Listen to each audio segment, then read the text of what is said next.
Когда-то Костерево-1 был благополучным военным городком с развитой инфраструктурой. На его территории работали школа, детский сад, клуб офицеров, ресторан, стадион. На улицах фонтаны и детские площадки. О былом благополучии до сих пор напоминают сохранившиеся кое-где объекты, поставленные в память о значимых событиях истории нашей страны. Но общая картина удручающая. Объекты жизнеобеспечения находятся в крайне изношенном, а то и вовсе аварийном состоянии. Как произошло, например, с системой газоснабжения. Во избежание чрезвычайных ситуаций руководство города и района было вынуждено остановить подачу газа в квартиры. Жители военного городка с тех пор обходятся электроприборами. Городок сейчас находится без газа.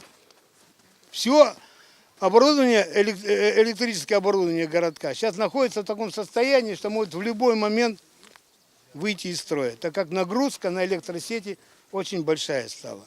Поэтому жители городка обращаются к Министерству обороны уделить внимание военному городку, решить вопрос с оборудованием. Значит, за военным городком строится муниципальная котельная, муниципальная газовая котельная. Газ к городку подведен. Единственная просьба. Те деньги, которые отводились на обслуживание мазутной котельной Министерства обороны, это около 40 миллионов рублей в год, просим Министерство обороны направить для того, чтобы оформить документацию и разрешение на проведение газа от котельной в военные дома военного городка. Эта сумма будет намного меньше, чем та, которая заложена на поддержание этой котельной. Значит, мы обращались в Министерство обороны. Министерство обороны написала в ответе такие слова. Достигнута договоренности, что администрация города Костерево примет теплотехнические объекты, объекты водопроводной и канализационной системы, объекты жилого фонда вместе с земельными участками после завершения строительства и ввода в эксплуатацию муниципальной газовой котельной военного городка. Будем надеяться, что эти слова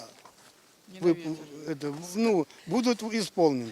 Жители городка обращались в Министерство обороны, направили коллективное письмо военному прокурору и даже в отчаянии составили обращение к президенту как верховному главнокомандующему Российской Федерации. Прошу вас помочь в решении проблемы с газовым обеспечением жилого фонда и приведением коммунальной инфраструктуры в соответствующее состояние. Обращаюсь к вам не только как к президенту Российской Федерации, но как к верховному главнокомандующему Российской Федерации, так как заложниками коммунального хаоса являются военнослужащие, члены их семей, вдовы, военнослужащие, ушедшие в отставку.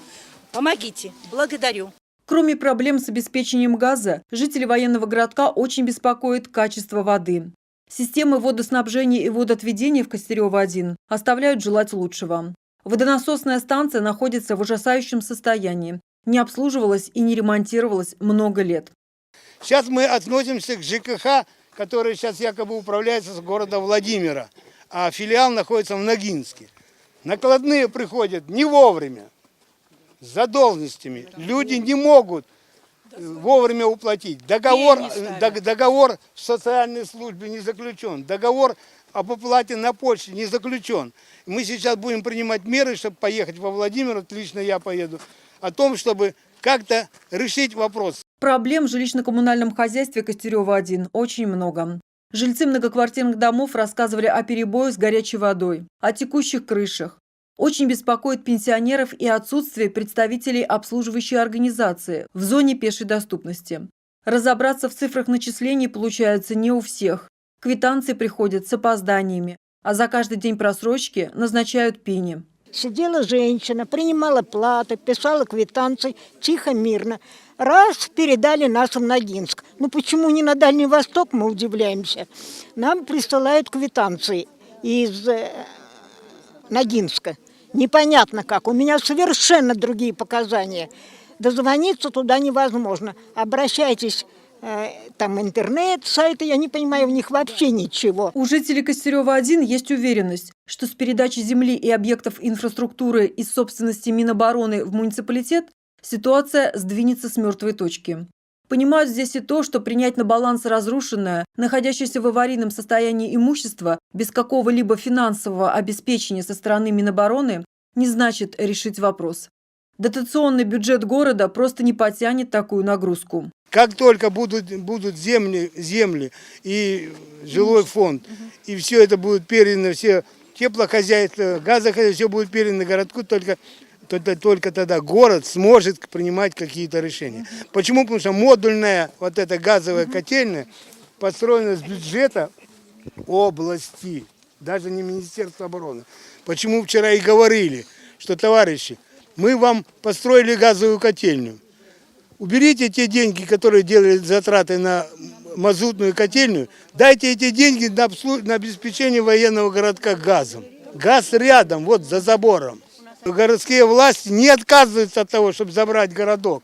Сюда приезжал и глава администрации района Великотский и смотрел дом офицеров.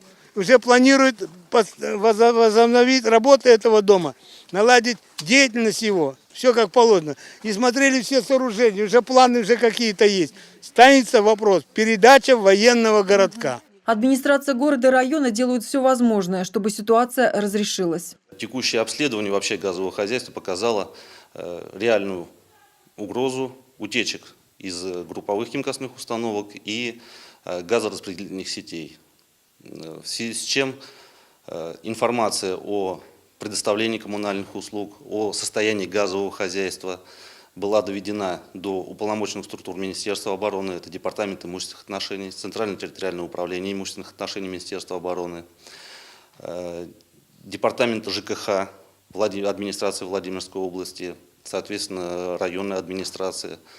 То есть предварительная информация о необходимости принятия срочных мер, в том числе уполномоченными структурами Министерства обороны, была доведена в письмах, которые были адресованы в их адрес в 2018 году. Учитывая ту обстановку, которая вообще в стране сложилась с резонансными взрывами газа в многоквартирных домах, не позволили в дальнейшем осуществлять газоснабжение с учетом наличия реальной опасности.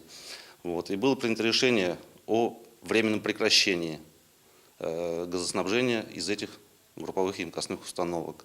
Вчера у нас состоялась встреча по инициативе Министерства обороны с представителями командования войсками противовоздушной обороны Российской Федерации. В принципе, диалог был достаточно конструктивный. Были, скажем так, высказаны определенные пути и пожелания по решению данной проблемы. В ближайшее время мы ожидаем все-таки по результатам состоявшейся вчера встречи решения структур Министерства обороны по разрешению данной ситуации. Желаем жителям Костерева-1 решения наболевших вопросов и мы. Наталья Гусева, Андрей Эзнер, Светлана Анфилатова, Андрей Спирин, Руслан Сидоренко. Телевидение Петушинского района.